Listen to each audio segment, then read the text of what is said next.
వారికి సంబంధించి కూడా నెక్స్ట్ ఇష్యూ చూస్తే కనుక ఒకసారి ఆ ఇష్యూ చూద్దాము. అయితే తప్పు అమెరికాది కానీ మూల్యం గల్ఫ్ దేశాలదా? ఇప్పుడు ఇదే ప్రశ్నకు సమాధానం వెతుకుతున్నారు చాలా మంది. ఇరాన్ పై అమెరికా ఇజ్రాయెల్ దాడి చేస్తే గల్ఫ్ కంట్రీస్ ను ఇరాన్ టార్గెట్ గా చేసుకుంది. అమెరికా ఎయిర్ బేస్ల మీద మాత్రమే కాకుండా హోటల్స్ ను ఎయిర్పోర్టులపై ఎందుకు దాడులు మొదలుపెట్టింది? దీనికి కారణం ఏంటి? సో ఇదే ప్రస్తుతం అయితే మిలియన్స్ ఆఫ్ క్వశ్చన్ గా మారిందని చెప్పుకోవాలి. ఎందుకంటే కేవలం అటు అమెరికా వీటిపైనే కాకుండా పక్కనే ఉన్న ఎయిర్ బేస్ల మీద కూడా కాకుండా గల్ఫ్ దేశాలపై ఎందుకు దాడులు చేస్తుందనేది కూడా ప్రస్తుతం అయితే అందరూ కూడా క్వశ్చన్ చేస్తున్న తీరు మనం చూస్తున్నాము. అసలు దీనికి కారణం ఏంటనేది కూడా మన సన్నడి తెలుసుకుందాం. ఎస్ సార్, చూస్తున్నాం కదా. ఇప్పుడు ఏదైతే ఇరాన్ చేస్తున్న దాడులు వరుసగా మనం చూస్తున్నాము, అంటే తమ బలం చూపించుకోవడానికే ఇలా గల్ఫ్ దేశాలపై దాడులు చేస్తుంది అనుకోవచ్చా, లేదంటే అమెరికాపై కక్షతోనే ఇలా చేస్తుంది అనుకోవచ్చా? మీరేమంటారు? అంటే మొదటి నుంచి ఇరాన్ హెచ్చరిస్తూ వచ్చింది, అమెరికాతో గనక మాపై గనక అమెరికా దాడి చేసినా ఇజ్రాయిల్ దాడి చేసినా మేము అమెరికన్ స్థావరాల పైన గల్ఫ్ దేశాలను అమెరికన్ బేసెస్ పైన అటాక్ చేస్తామని ఇరాన్ డే 1 చెప్పింది. ఎందుకు అటాక్ చేస్తుందంటే, ఒకటి అమెరికన్ బేసెస్, ఇవన్నీ కూడా ఇరాన్పై యుద్ధం చేస్తున్న అమెరికన్ బేసెస్. ఇప్పుడు America USS Abraham Lincoln, Gerald Ford ఇవన్నీ ఎక్కడున్నాయి? ఇప్పుడు మీకు అమెరికా నుంచి వస్తున్నాయి విమానాలు, పక్కనే కదా ఈ గల్ఫ్ దేశాల్లో ఉన్నాయి కదా. యుఏఈ, బహ్రెయిన్, కువైట్, జోర్డాన్, ఈ అన్ని దేశాల్లో కూడా మీకు అమెరికన్ బేసెస్ ఉన్నాయి. అందువల్ల అమెరికన్ బేసెస్ని అటాక్ చేయడం ద్వారా అమెరికాని అటాక్ చేయడం దాని కిందకే వస్తుంది. ఎందుకంటే ఇరాన్ అమెరికాకు మధ్య డిస్టెన్స్ చాలా ఎక్కువ. ఇరాన్ వెళ్ళి అమెరికా పైన అటాక్ చేసే అంతటి కెపబిలిటీస్ ఉన్న దేశం కాదు. అందువల్ల మొదలు అమెరికన్ మిత్ర దేశాలని అటాక్ చేయడం ద్వారా అమెరికా మీద ఒత్తిడి తేవాలన్నది ఇరాన్ లక్ష్యం. అందులో ఈ దేశాల్లో అత్యధిక దేశాలు ఇజ్రాయెల్తో మెరుగైన సంబంధాలు కలిగి ఉన్న దేశాలు. అందువల్ల ఇజ్రాయెల్తో మెరుగైన సంబంధాలుండి అమెరికాకు మిలిటరీ స్థావరాలను అప్పచెప్పి ఎయిర్ బేసెస్ కూడా అప్పచెప్పాయి కనుక ఇరాన్ వాళ్ళపైన టార్గెట్ చేస్తుంది.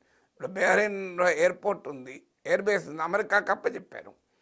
అందువల్ల అమెరికాకు తమ ఎయిర్ బేసెస్ అప్పచెప్పి ఇరాన్పై దాడికి ఫెసిలిటేట్ చేస్తున్నారు కనుక ఇరాన్ వాళ్ళపైన ముందు రిటాలియేషన్ చేయడానికి మొదటి కారణం.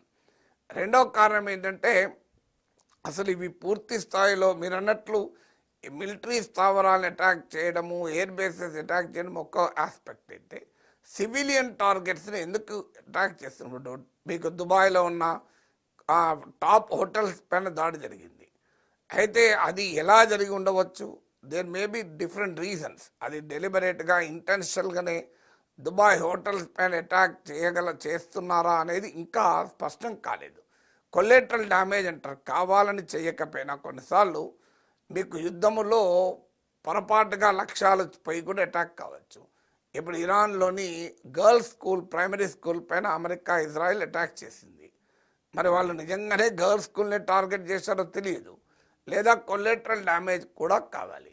లేదు, ఇరాన్ మిసైల్స్ ప్రయోగించినప్పుడు ఇవన్నీ చాలా బ్యాలిస్టిక్ మిసైల్స్, ఇవన్నీ చాలా కాంప్లెక్స్ మిసైల్స్, అనేక పార్ట్స్ అనేక లక్షల వేగంగా వెళ్తూ ఉంటుంది.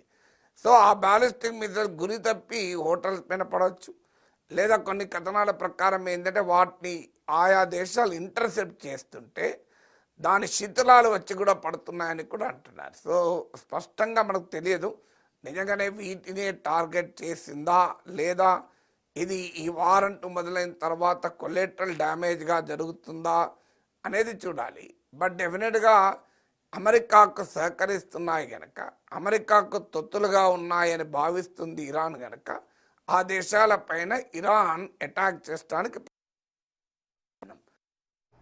వల్ల ఒక రకమైన అరబ్ దేశాల్లో కూడా ప్రజల్లో ఒక వ్యతిరేకతను తీసుకురావాలి అన్నది కూడా ఇరాన్ లక్ష్యం ఉంటుంది.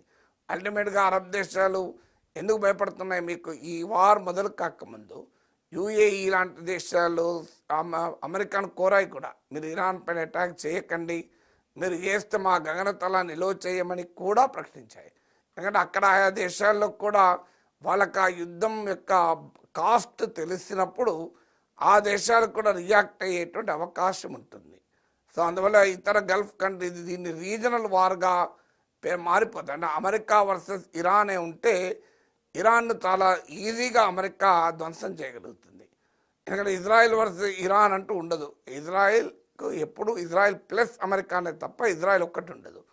కానీ దీన్ని ఇరాన్ ఒక్కటే కాకుండా ఎంటైర్ రీజన్ కనుక వార్లోకి తీసుకొస్తే వ్యూహాత్మకంగా ఇది కాంప్లెక్స్గా మారి ఇరాన్ అమెరికా పైన ప్రెషర్ పెరగడానికి కూడా అవకాశం ఉంటుంది. అందువల్ల దీన్ని రీజనల్ వార్గా మార్చాలి అన్నది కూడా ఇరాన్ లక్ష్యంగా కనబడుతోంది. ఎస్ ఓకే సార్, మీరు చెప్పారు ఇప్పుడు ఎందుకంటే ఇది ఇలాగ కంటిన్యూ అవుతాయి కనుక అమెరికా మీద ఇంకా ప్రెజర్ పెరిగే అవకాశం ఉందని కూడా మీరు అంటున్నారు. సో గల్ఫ్ దేశాల మీద దాడి చేస్తే కనుక అమెరికా తలగ్గే ఛాన్స్ ఉందని ఏమన్నా ఇరాన్ ఆలోచిస్తుందని అనుకోవచ్చు? అంటే యుద్ధంలో ఏంటంటే ఎత్తుకెళ్ళి వేస్తూ ఉంటారు. సో రకరకాల లక్ష్యాలు. ఎందుకంటే అమెరికన్ ఇప్పుడు మీరు ట్రంప్ నిన్న ఇచ్చిన స్టేట్మెంట్లు కూడా చూడండి. ఏమన్నాడు, ఇరాన్ పైన ఎందుకు దాడి చేస్తున్నాడంటే threat American bases, American allies 3 చెప్పాడు. సో ట్రంపే చెప్తున్నాడు కదా మూడింటికి, ఇరాన్ వల్ల అమెరికాకు ప్రమాదం, ఈ ప్రాంతంలో ఉన్న అమెరికాకు మిత్ర దేశాలకు ప్రమాదం, 3 అమెరికా స్థావరాలకు బేసెస్కు ప్రమాదం. సో అన్నట్టే మీరు అమెరికాకు ప్రమాదంగా ఇరాన్ చేయలేదు కనుక, జాగ్రఫీ ఫైర్ పవర్ సరిపోదు కనుక, జాగ్రఫీ కష్టం కనుక, సో ఇరాన్ మిగతా 2 లక్ష్యాలు తెచ్చుకుంది. ఒకటి American bases, 2 American allies. So ఆ రెండింటిపైనే ట్రంప్ భయపడుతున్నాడు కనుక ఆ రెండింటిపైనే అటాక్ చేయాలన్నది ఇరాన్ లక్ష్యంలాగా కనబడుతోంది.